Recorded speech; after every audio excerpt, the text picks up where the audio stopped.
Ya, jadi ya Ananda semua, untuk pertemuan kita hari ini saya sengaja kita bertemu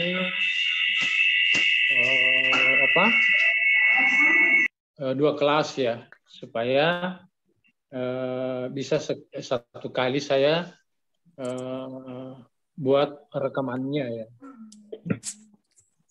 Ya. Untuk pertemuan kali ini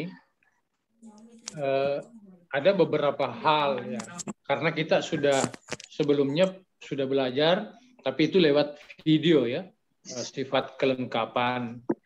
Malah video terakhir yang saya sampaikan, yang saya unggah untuk Ananda itu tentang latihan ya, latihan mengerjakan soal. Cuma hari ini saya mau pastikan, mulai dari hal-hal yang sederhana, saya mau pastikan bahwa Ananda sudah paham semua. Ya, saya mau share screen ya. Ya, tolong kita supaya lebih interaktif, dibuka saja mic-nya ya. Ya.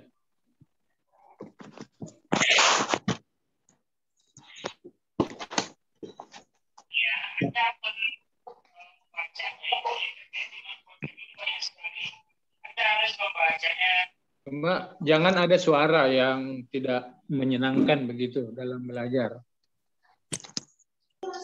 Ya, kalau ada suara yang itu nanti di mute saja, mute sendiri kalau ya.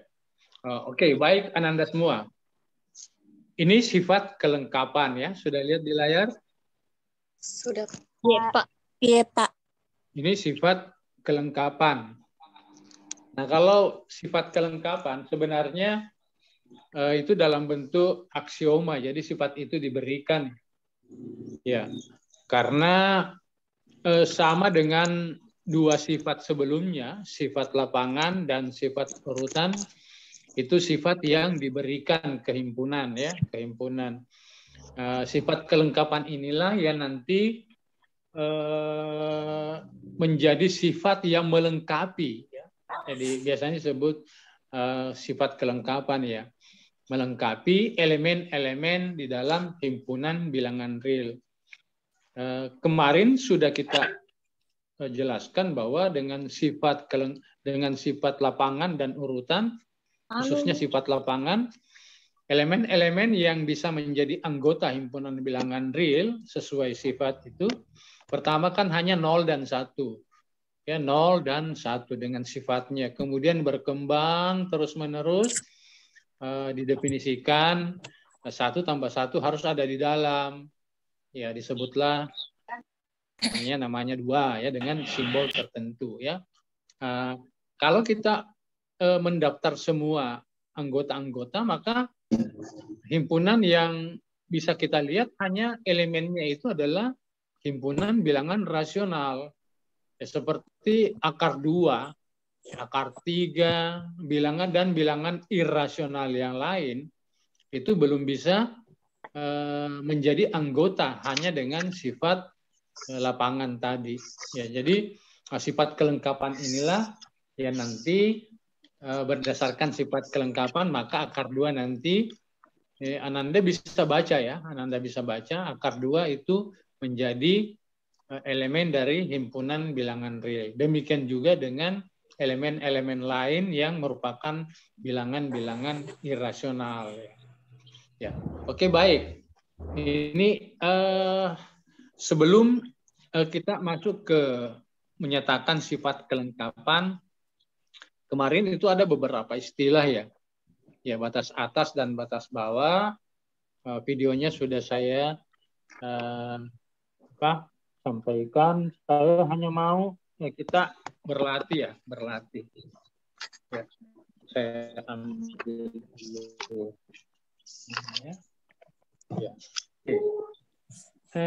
Saya buat himpunan ya seperti ini. Saya minta Ananda menentukan suprimumnya. Suprimum itu apa? Batas atas yang terkecil ya. Ini warna hitam ya. Oke. Misalnya kita punya himpunan A. Misalnya ini 1, yang paling mudah 2, 3, 4 ya. Nah, ingat yang menjadi suprimumnya apa? 4. Apa suprimum itu? Batas bawah yang terkecil ya. Sorry, batas atas yang terkecil. Ini saya juga ikut-ikutan latah ini. Batas atas tapi yang terkecil. Kita mulai dulu dari batas atas. Batas atas misalkan saya ambil misalnya bilangan real ya. Misalnya 4,5. Ini batas atas. Mengapa? Ini batas atas. Karena apa? 4,5 itu lebih besar atau sama, ya boleh sama sebenarnya, tapi dalam faktanya ini lebih besar saja dari semua elemen himpunan A, ya. Jadi dia batas atas. Nah, kalau kita turun sedikit, ya X dengan X elemen A. Kalau kita turun sedikit 4,01, ya belum yang terkecil ya. 4,01 itu masih batas atas, tapi mungkin masih ada lebih kecil. Ya, karena apa? 4,01 ini lebih dari semua X elemen A, ya. Jadi semua elemennya himpunan A. Nah, kalau kita mau menentukan batas atas, tapi yang terkecil itu apa?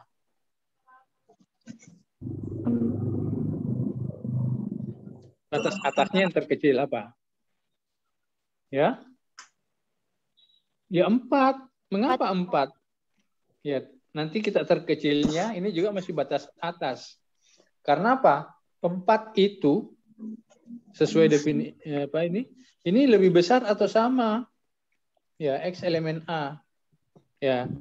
4 lebih besar dari 1, lebih dari 1. 4 lebih dari 2. 4 lebih dari 3 dan 4 sama dengan 4 sendiri.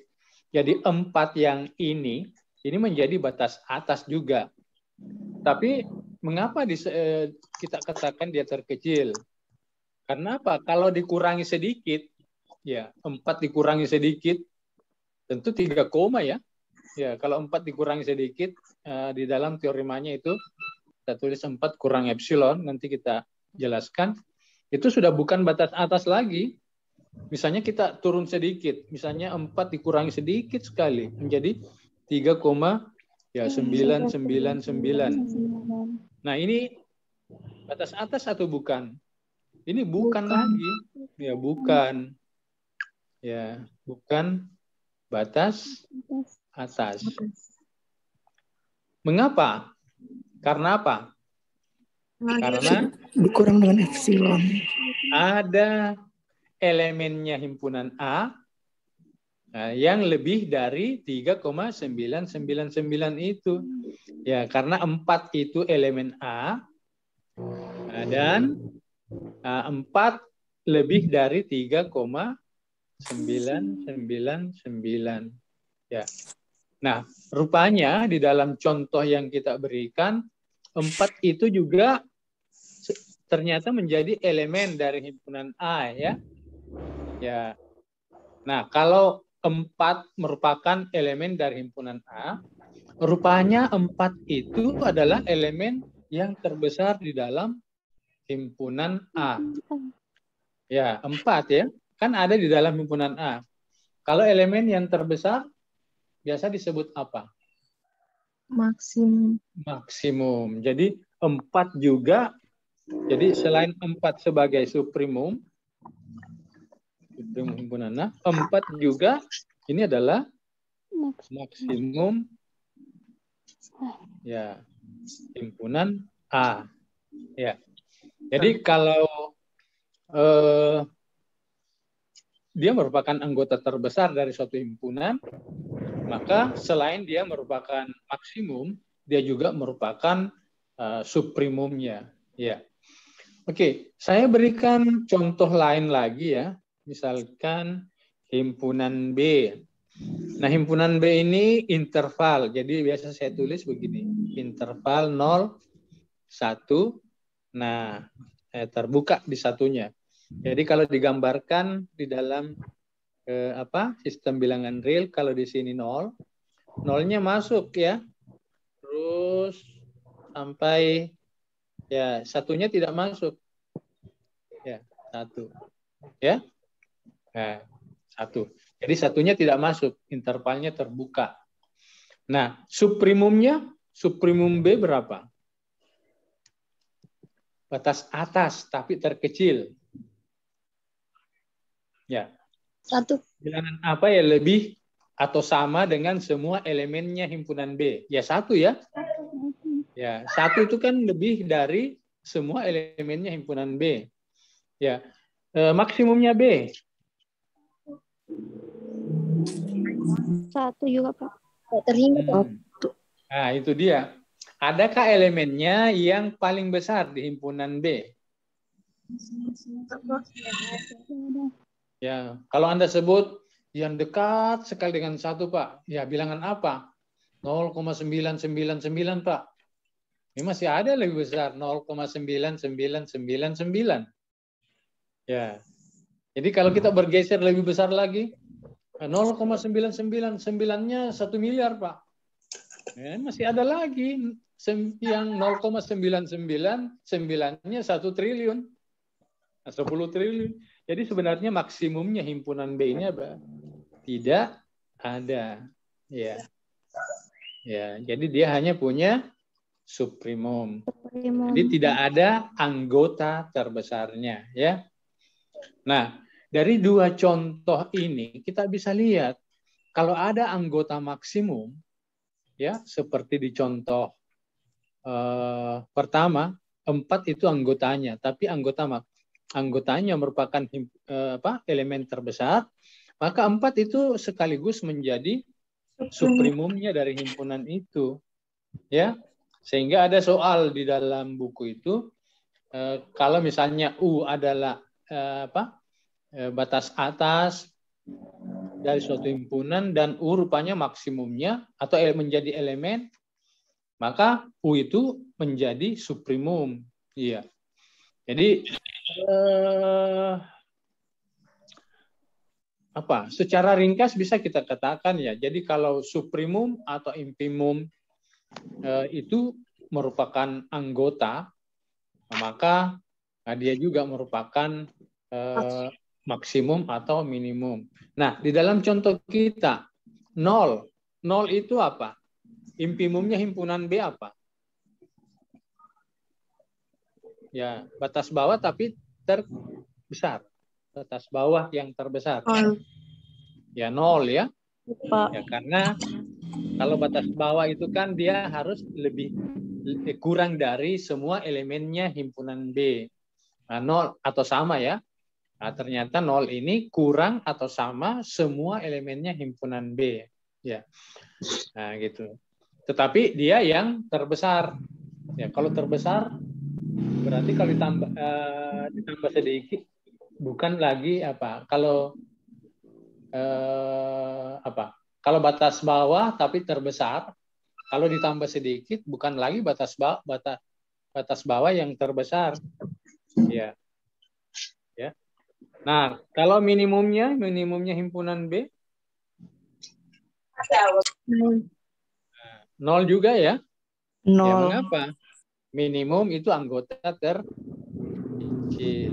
Ya, itu ya. Nah, kita sudah secara sepintas sudah melihat 2 contoh ini.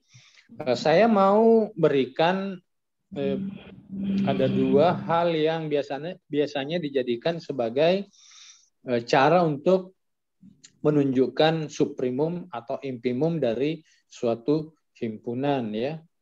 Oke, kita buat halaman dulu.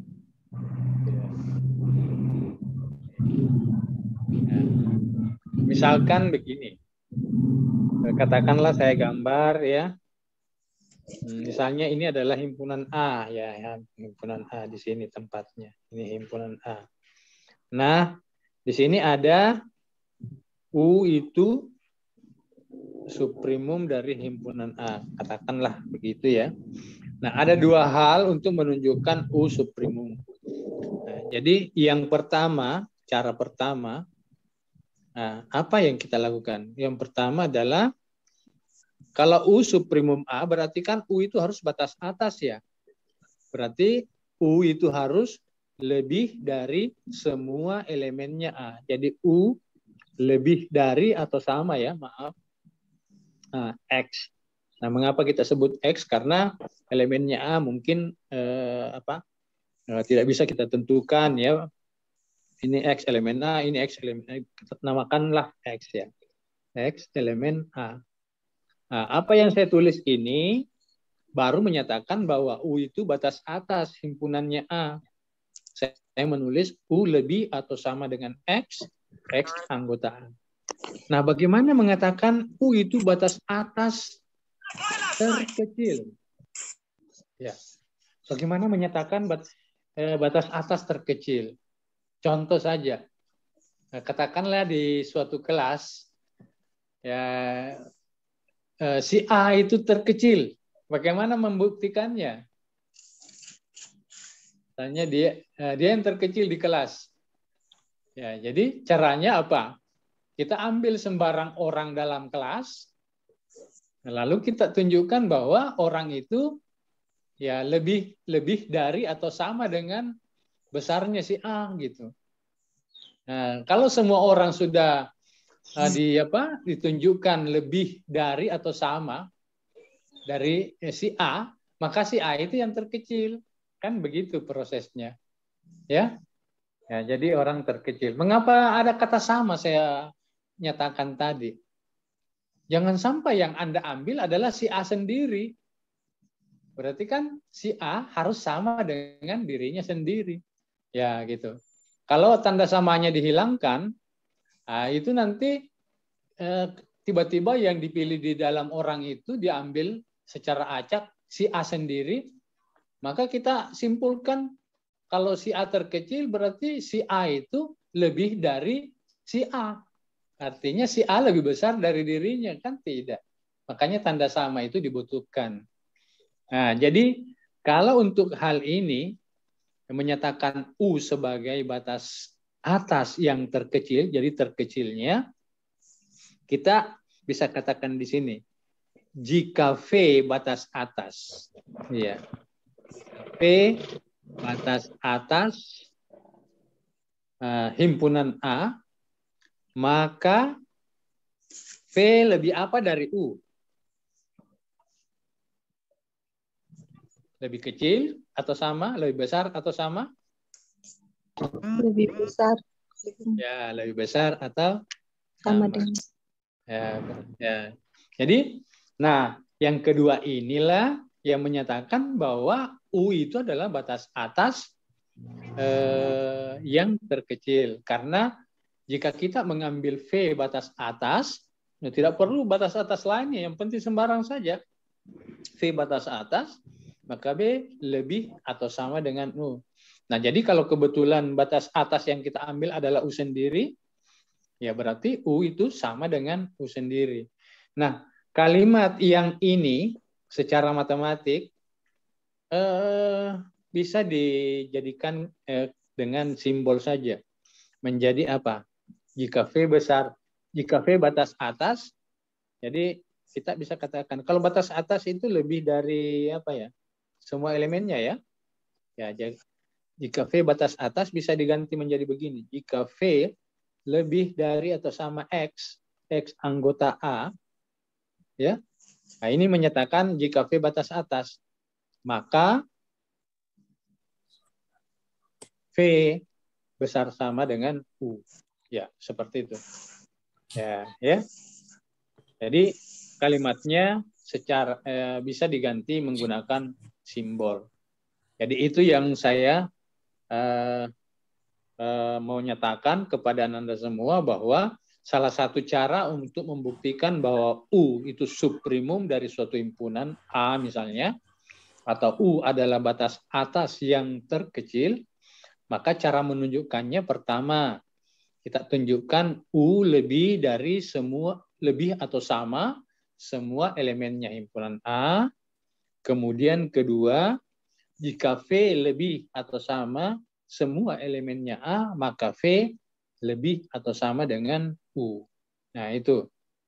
Nah, Nah, di dalam video yang saya sudah unggah untuk Anda, ada cara yang kedua menyatakan itu dalam teorema ya. Kita buat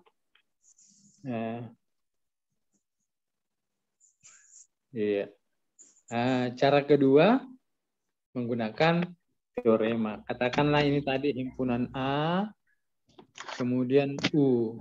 Nah, ini rupanya subprimum himpunan A. Oke, teoremanya menyatakan begini. Bagaimana suatu batas atas itu menjadi batas atas terkecil. Jadi ini teoremanya menyatakan U batas atas itu akan menjadi U batas atas terkecil.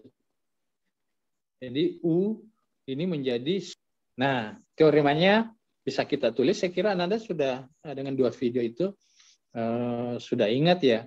Jadi teoremanya menyatakan begini. Misalkan U batas atas himpunan A. Jadi diketahui dulu ya. Diketahui U batas atas. Jadi bukan sembarang bilangan. Jadi dia harus batas atas himpunan A. Sekarang ada sebuah teorema, U yang batas atas tadi menjadi batas atas terkecil himpunan A. Jadi U ini menjadi subprimum himpunan A. Nah ini jika dan hanya jika. Nah, jadi ini bolak-balik. Nah ini kata tadi untuk setiap epsilon positif ya. Apa ini? Nah, kita pakai simbol, belajar pakai simbol.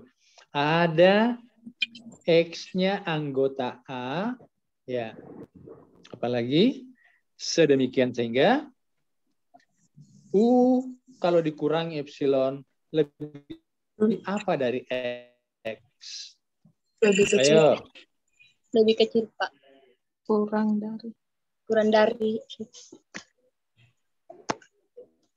Lebih kecil ya. U kurang X, U turun ya. Jadi coba kita lihat. Nanti kita isi lebih kecil atau lebih besar. Oke, saya gambar di sini ya. Misalkan U ini,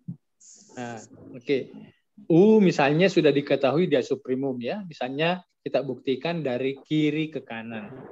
Nah, kalau saya turun sedikit sebesar epsilon, ya misalnya ini epsilon, maka di sini kan sudah menjadi U dikurangi epsilon toh? Ya, jadi yang tadinya di atas U turun sedikit sejauh epsilon, maka sekarang posisinya menjadi U dikurangi epsilon. Ya, misalnya begini, ada orang memanjat pohon, coba kamu turun 1 meter, kayak gitu, ya. Nah, jadi kalau misalnya pohon dia sudah mencapai titik yang tertinggi dari pohon, lalu diminta turun, berarti kan bukan lagi titik tertinggi ya. Ya, sama dengan ini.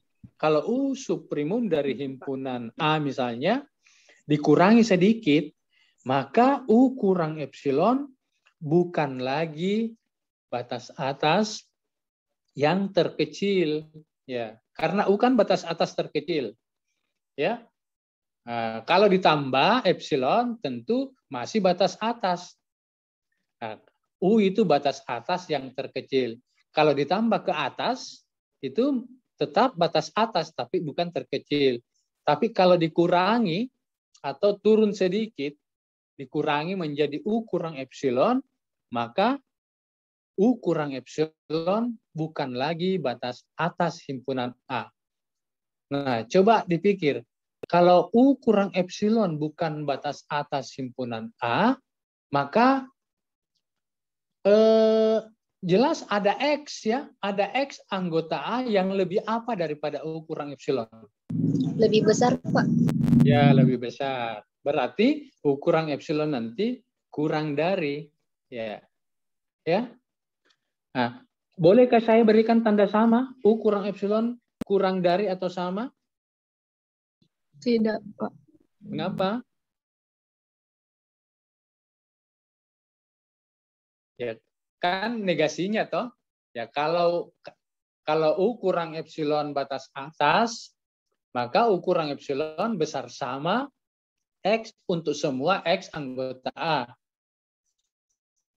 Tapi kalau dia bukan batas atas, maka U kurang epsilon kurang dari, tidak boleh lagi ambil samanya, tanda samanya. Iya, jadi U kurang epsilon kurang dari X ya. Tapi ini ada ya, bukan untuk setiap. Ini hati-hati. Ada, nah ini bacanya ada.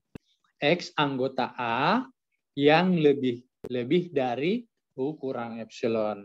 Ya, jadi kalau kita baca ini untuk setiap epsilon positif, ada X anggota A, sedemikian sehingga U kurang epsilon kurang dari X. X itu tertentu. Nah, dengan contoh-contoh yang diberikan tadi, misalnya kita kembali ke himpunan A. Himpunan A-nya tadi kan begini, 1, 2, 3, 4. Nah, tadi kan kita nyatakan 4 itu suprimumnya ya, suprimum A. Nah, betulkah kalau 4 ini saya kurangi epsilon, ada anggota A yang lebih besar daripada 4 kurang epsilon? Siapakah anggota A yang lebih dari 4 kurang epsilon? 4. 4. Sendiri. Ya, betul. 4. Jadi langsung berlaku kan? Ya. Jadi jangan cari anggota lain. Ya, jangan cari anggota lain.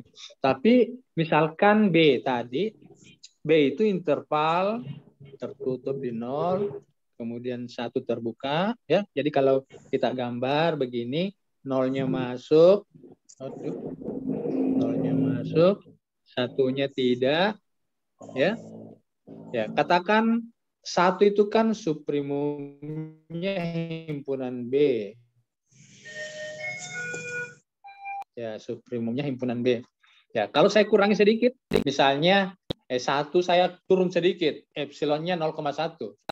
Ya, berarti turunnya kalau 0,1 berarti jatuhnya di 0,9 ya. 0,9. Nah, kalau di 0,9, adakah anggota B yang lebih besar dari 0,9? Anggota B yang lebih besar dari 0,9. Ada? Ada. Ya, berapa? 9.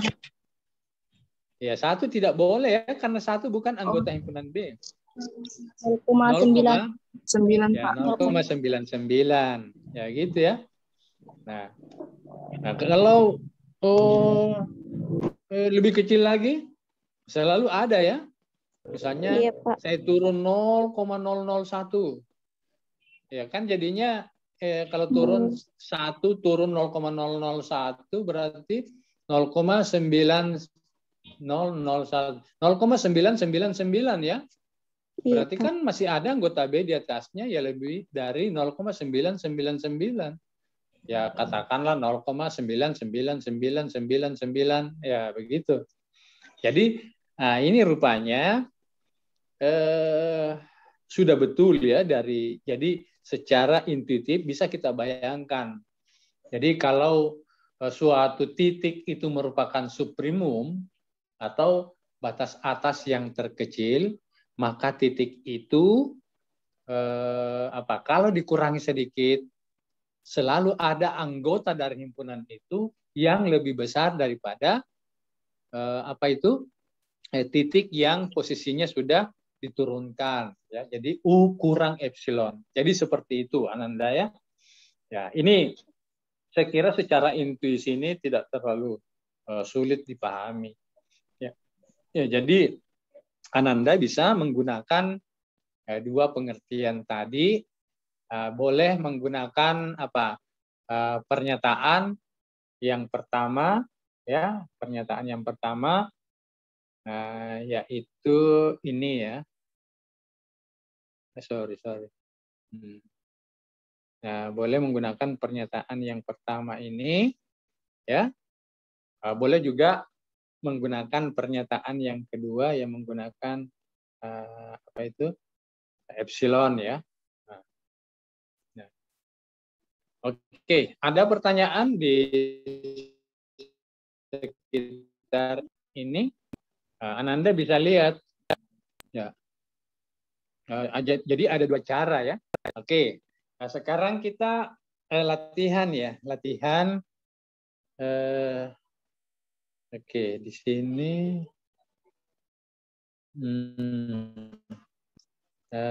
Saya misalnya ada ini garis bilangan, katakan ya. Nah, misalnya di sini titik nolnya. Saya kira di videonya sebelumnya sudah ada. Misalnya ada himpunan A di sini. Ya. Nah, ini himpunan A, ya. Kemudian di sini apa? Infimum, katakanlah infimum A. Boleh juga misalnya masih ada anggotanya di sini, himpunan A, satu titik, maka suprimumnya adalah ini ya, titik itu. Sub A. Boleh seperti itu. Nah sekarang kita punya himpunan A. Nah, di video yang sebelumnya ini kan saya buat himpunan min A. Bagaimana caranya himpunan min A direpresentasikan di dalam garis bilangan ini? Ya tentu kita cerminkan terhadap titik O ya. Jadi himpunan min A ya. Nah, jadi ini ditambah satu titik. Nah, inilah himpunan min A. Nah, yang di sini ternyata menjadi suprimumnya min A. Minus A. Ya. Bisa lihat Ananda? Kemudian yang titik ini, ya, yang titik ini infimumnya Minus A. Min A. Nah, rupanya ada kaitan. Coba. Kaitan antara ini dengan ini ya. Apa yang bisa kita katakan dengan dua yang ini? Suprimum min A dengan infimum A. Ya. Ternyata kalau infimum A dicerminkan terhadap titik nol sama dengan suprimum min A. Ya. Jadi kalau infimum A dicerminkan itu menjadi min infimum A. Jadi suprimum min A sebagai contoh di sini, suprimum min A itu persis sama dengan min infimum A. Ya, baik Ananda, kita lanjutkan. Ananda sudah lihat tampilannya? Iya, Pak. Sudah, Pak. Sudah, Pak. Ya. Nah, jadi suprimum min A persis sama dengan min infimum A. Apalagi infimum min A persis sama dengan suprimum A dinegatifkan ya, jadi min sub A. Ya, banyak hasil-hasil. Ya. Oke, suprimum min A sama dengan min infimum A. Nah, kan secara gambar bisa kita lihat. Tapi kalau misalnya kita harus buktikan gitu. Kita harus buktikan. Bagaimana caranya membuktikan? Ya terserah pakai ada dua tadi cara menggunakan cara pertama atau menggunakan cara kedua yang kita menggunakan untuk setiap epsilon ya terdapat elemennya yang ya. Oke. Kita boleh Ananda bisa ikuti buktinya ya. Misalnya ini, kita mau buktikan bahwa suprimum min A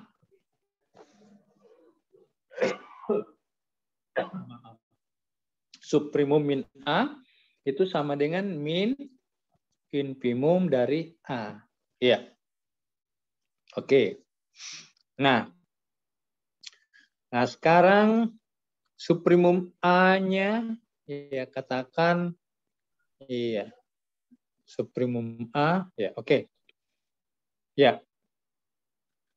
Oke, katakan suprimum min A kita simbol saja sebagai U ya. Oke, gimana ya? U. Supremum min A sebagai U. Infimum min A. Ya. Ya. Misalnya ini sebagai apa? Katakan ini kita simbol sebagai U. Ya. Supremum min A. Ya. Oke. Atau jangan ini yang disimbol. Kita simbolkan yang ini saja. Yang pertama. Anda bisa lihat yang saya lingkari. Sorry. Ini yang saya lingkari, yang saya berikan tanda. Maaf. Iya, Pak. Supremum A. Pak. Misalnya Iya, ini Pak. namanya U, ya. Namanya U, ya. Namanya U. Oke. Namanya U. Mudah-mudahan kita bisa dapat. Jadi, misalkan supremumnya A itu adalah U. Ya, katakan seperti itu. Nah, kalau kita mau supremum min A, bagaimana? Nah, kita mulai dari supremum A sama dengan U. Berarti sesuai dengan teorema, kita dapat begini. Berarti untuk setiap epsilon positif, ya, ada X-nya anggota A. Ya. Sesuai teorema ya. Sedemikian sehingga U dikurangi epsilon kurang dari X. Ya. Ingat, X-nya anggota A. Ya. Nah, sekarang saya pindahkan ini karena ruang. Oh, ini masih bisa. Ya, masih bisa. Oke. Nah, kalau kedua ruas ini saya kalikan dengan negatif. Ya, jadi kalimatnya menjadi ini. Untuk setiap epsilon positif, sorry. Ada, sekarang kalau X-nya dinegatifkan, menjadi min X anggota A. Min X itu anggota apa? Min A ya? Nah, bukan lagi anggota A. Nah, sedemikian sehingga, ya. Nah, kalau dinegatifkan semua menjadi apa? Min U ya. Min U ditambah epsilon lebih apa dari min X? Lebih besar dari ya. Oke. Nah, apa artinya ini? Ini. Untuk setiap epsilon positif ada min X anggota min A sehingga min U ditambah epsilon lebih dari min X. Jadi min U itu apa? Apa ini min U? Min U itu apa? Infimum. Ya, infimumnya apa? Himpunan A atau min A? A. Ya, jadi min U ini kan tambah ya. Min U ditambah epsilon. Ya, teoremanya bisa dibalik menjadi apa? Kalau infimum itu untuk setiap epsilon ada elemennya A yang sehingga misalnya U ditambah epsilon misalnya harus ditambah lebih dari anggota A itu. Jadi min U ini bisa ditulis sebagai apa? Min U adalah apanya min A?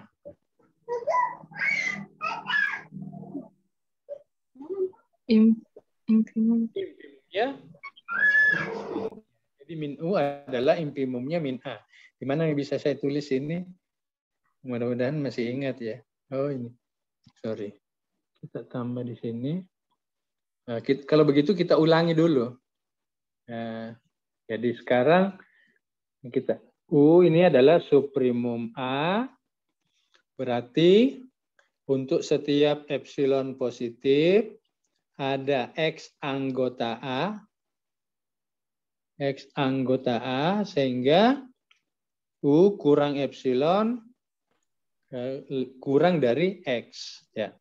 Nah, sekarang dengan apa? Kalau dinegatifkan kedua ruas, kalimat di atas kan tidak berubah ini untuk setiap epsilon positif. Ada apa? Nah, kalau dinegatifkan kan jadinya apa? Ini min U ditambah epsilon lebih dari min X. Nah, min X itu elemennya adalah min A, elemen dari min A. Nah, dengan kalimat ini kita bisa katakan bahwa ini menunjukkan adalah min U itu adalah infimumnya min A. Ya, oke. Nah, kita tinggal ganti min U. Ya, apa tadi U-nya subprimum A ya. Jadi kalau begitu subprimum min subprimum dari himpunan A sama dengan infimumnya min A. Ya, gitu. Ya, min subprimum. Ya, kalau terserah, jadi ini sudah satu temuan atau subprimum A, nah tinggal digatepkan. Oh, yang didapat bukan itu ya. Ternyata infimum dari min A sama dengan min subprimum dari himpunan A. Ya. Oh, jadi yang didapat adalah yang kedua ya. Coba kita lihat min sub. Ya, infimum min A sama dengan min sub A. Coba kita lihat di sini. Ya. Oh ya, ini yang kita dapat ini. Infimum apa ini? Infimum min A sama dengan min subprimum dari himpunan A. Oke. Ya, saya kira Ananda bisa latihan ya bagaimana memulainya ya. Ya, jadi kalau dimulai dengan sub A sama dengan U, maka yang kita dapatkan infimumnya ini ya. Ya, oke. Nah, kalau misalnya dimulai dengan infimum A sama dengan V misalnya, atau apa, beta atau apa, maka kita dapatkan yang pertama. Ya, jadi coba kita buat buktinya. Ya. Jadi kalau kita mulai dengan misalkan, nah misalnya V adalah infimum A. Ya. Nah, berarti apa ini?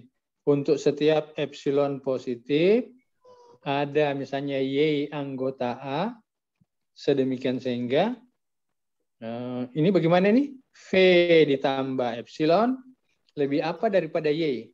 Kalau V adalah infimumnya A. Dia naik sedikit. Lebih besar. Lebih besar. Dia naik sedikit berarti lebih besar dari Y. Ya. Nah, kalau kalimat ini kita ubah, dinegatifkan semua, berarti apa? Kita dapat untuk setiap epsilon positif ada min Y, elemen A. Sehingga kalau saya negatifkan di sini min Y, di sini kalau dinegatifkan min V dikurangi epsilon, hasilnya menjadi apa? Lebih kecil dari minus Y. Kurang ya. Nah, kalau kurang berarti apa? Min V ini apa? Berarti dapat apa? Min V? Subprimum. Subprimumnya apa? Subprimum dengan subprimumnya siapa? A atau min A. Ya, subprimumnya dari min A. Iya, pintar. Toh? Nah, jadi apa yang kita dapat? Tadi kan infimumnya A toh? Berarti kita dapat min infimum A sama dengan subprimum dari himpunan min A. Oke, coba-coba kita latihan ya, misalnya begini.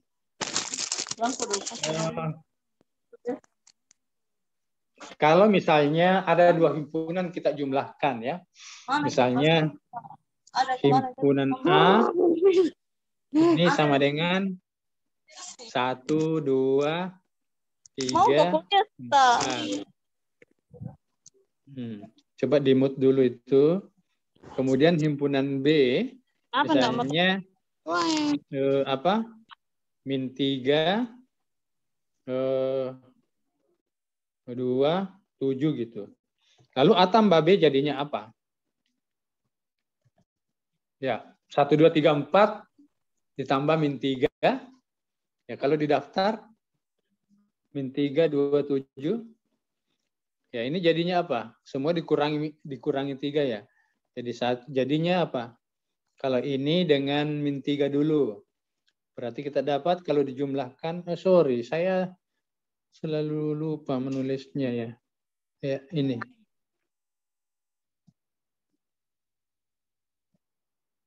Ya, A ditambah B. Secara intuitif dulu.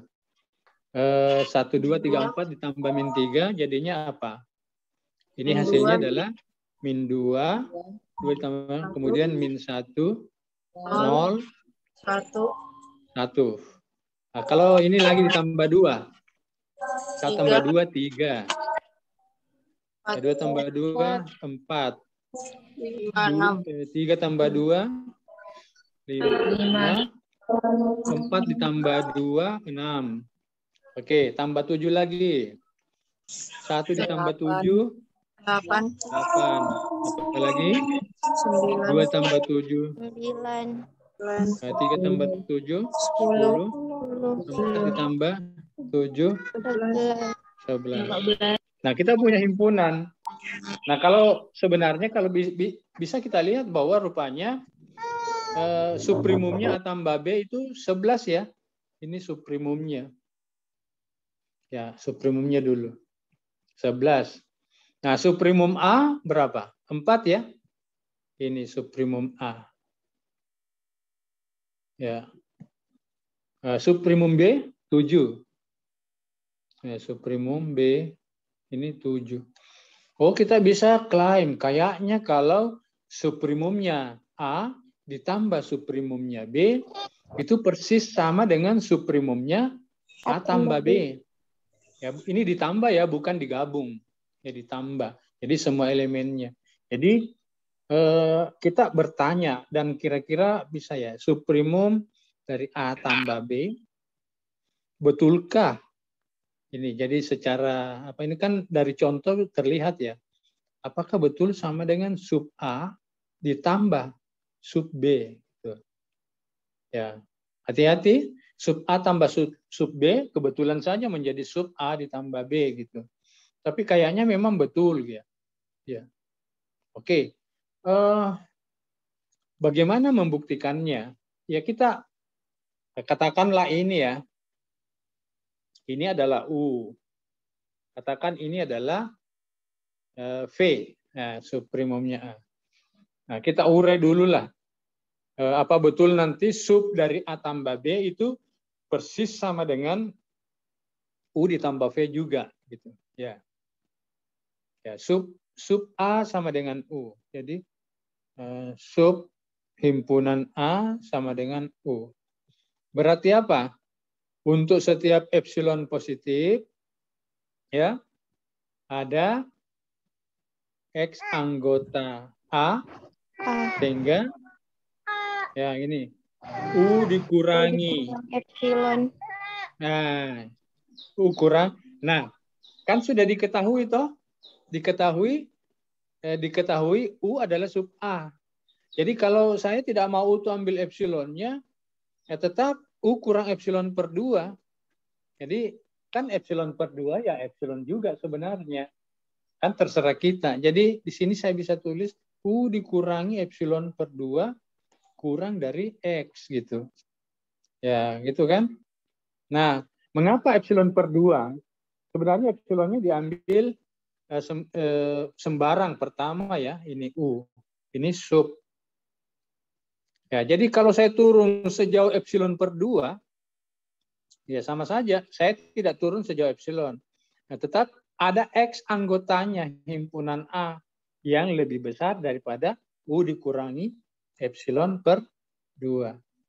Ya, demikian juga ini. Ini trivial saja. Sub B misalnya sama dengan V. Berarti untuk setiap epsilon positif ada anggota B ya, katakan Y. Anggota B, sehingga V dikurangi epsilon per 2 kurang dari Y. Oke. Nah, kalau yang ini ya dan yang ini saya jumlahkan, nah, saya dapat apa? Saya jumlahkan. Ya, U dikurangi epsilon per 2 ditambah V kurang epsilon per 2 kita dapat apa? U ditambah V. U ditambah V, ya, dikurangi epsilon per 2, ya, min epsilon per 2, jadi tinggal epsilon ya. Iya, Pak. Kurang dari apa ini? X tambah Y. Nah, X tambah Y ini elemen apa? Kan X elemen A, Y elemen B. Berarti X tambah Y elemen A tambah B. A tambah B. Ya. A tambah B itu himpunan yang merupakan penjumlahan elemen-elemen himpunan A dan elemen-elemen himpunan B. Jadi di sini bisa kita tulis untuk setiap epsilon positif ada X tambah Y elemen A ditambah B, ya, sedemikian sehingga U tambah V dikurang epsilon kurang dari X tambah Y. Nah, kalau begitu U ditambah V itu apa? Ingat, U tambah V dikurang epsilon kurang dari X tambah Y. X tambah Y elemen A tambah B. Berarti U ditambah V subprimum Sub A tambah sub B. A tambah subprimum B. Masih kurang tepat. X tambah Y kan elemen A tambah B itu. Ya, ingat. Subprimum A tambah B. Ya, subprimum dari A ditambah B gitu. Ya, ini sudah terlalu banyak yang ditulis. Jadi saya bisa katakan di sini bahwa kita bisa katakan kan di sini saya tulis kembali untuk setiap epsilon positif ada X tambah Y elemen A tambah B sedemikian sehingga U tambah V ini kalau dikurangi epsilon kurang dari X ditambah Y. Berarti kita bisa dapat U tambah V itu adalah subprimumnya A tambah B. Bukan subprimum A tambah subprimum B, tapi memang subprimumnya himpunan yang sudah tergabung tadi. Nah, sub A ditambah B. Ya, gitu. Padahal U itu adalah sub A, V adalah sub B. Jadi kita bisa katakan sub A ditambah sub B ya sama dengan sub A ditambah B. Nah, gitu ya. Nah, ingat ruas kiri belum tentu sama dengan ruas kanan, tapi ternyata sudah dibuktikan bahwa keduanya sama, ya, keduanya sama. Iya, itu yang penggunaan kedua cara tadi, ya, kedua cara tadi. Ya, saya kira di file-file yang saya berikan itu ada beberapa contoh yang bisa Ananda berlatih, ya, berlatih. Iya. Mudah-mudahan nanti ini soal-soal seperti ini sebenarnya saya ada filenya. Apakah saya sudah unggah ya? Belum ya? Supaya Ananda banyak berlatih. Belum ya? Belum. Halo. Oke. Yang dari yang saya buat sendiri itu saya sudah unggah, tapi yang dari buku berbahasa Inggris kemungkinan belum saya unggah ya. Nanti saya usahakan supaya filenya tidak terlalu besar, nanti saya potong-potong bagian yang penting untuk Ananda. Ya, oke Ananda ya. Jadi begini, saya matikan dulu ini. Ya, pertemuan kita setiap untuk hari Jumat itu tidak selamanya kita kita lakukan ya. Jadi kalau misalnya saya merasa bahwa materi ini perlu diulang kembali, selain saya menyediakan video atau memang videonya belum ada, nanti kuliahnya tetap hari hari Rabu ya. Ya, kuliahnya tetap hari Rabu itu menggunakan video ya. Tetapi untuk pertemuan langsung 2 kelas saya minta kesediaannya Ananda ini kita bergabung di hari Jumat jam 2:15 gitu. Sebenarnya jam 2:15 ini supaya teman-teman yang dari Indonesia Barat ini bisa bergabung ya. Saya mau tanya dulu, yang hadir di sini ada dari apa? Inbound ya? Ya betul Pak. Ya? Betul Pak. Ada. Ada Pak. Siapa namanya? Dari Kawideni sih Pak. Dari mana? Untir Pak. Serang. Ya. Untir Pak Serang Banten Pak. Oh gitu, dari Tangerang. Ya, Oh, yang kemarin itu ada 3 orang, 4 orang ya dari Syekh Kuala. Mungkin tidak hadir. Ya, makanya ini kita rekam. Mudah-mudahan rekamannya ini tadi terputus. Mudah-mudahan tidak error ya, supaya apa yang kita lakukan sekarang bisa ditonton ulang sama teman-temannya yang dari Syekh Kuala yang katanya ada kuliahnya di waktu yang kurang lebih beririsan dengan waktu pertemuan kita. Ya, ya. Oke, saya hanya butuh untuk pertemuan kita tidak perlu terlalu lama ya. Yang jelas ini hanya mau menyegarkan kembali. Ya, jadi kalau nanti hari Rabu itu tetap. Jadi Ananda tetap mengisi absensi. Pada hari Rabu jam berapa? Jam 7.30 untuk kelas A2, jam 10 untuk kelas A1. Itu mengisi absen dan mempelajari materi yang saya kirim ya, baik lewat Samoke atau biasanya lebih cepat saya biasanya kirim lewat WhatsApp ya. Iya. Nah, kemudian kalau ada permintaan saya kita pertemuan lagi tambahan di hari Jumat, saya minta Ananda mengikuti semua ya. Iya. Jadi biasanya kalau hari Rabunya Kamis kan hanya kirim video Anda nonton gitu. Tapi kita ketemunya nanti hari Jumatnya. Ya. Kalau saya anggap saya perlu untuk menjelaskan lebih detail dari pelajaran untuk mata kuliah pengantar analisis real ini. Ya, oke, baik Ananda, saya kira cukup. Ada pertanyaan sebelum kita akhiri pertemuan kita? Ya, kalau tidak ada, saya matikan videonya dulu.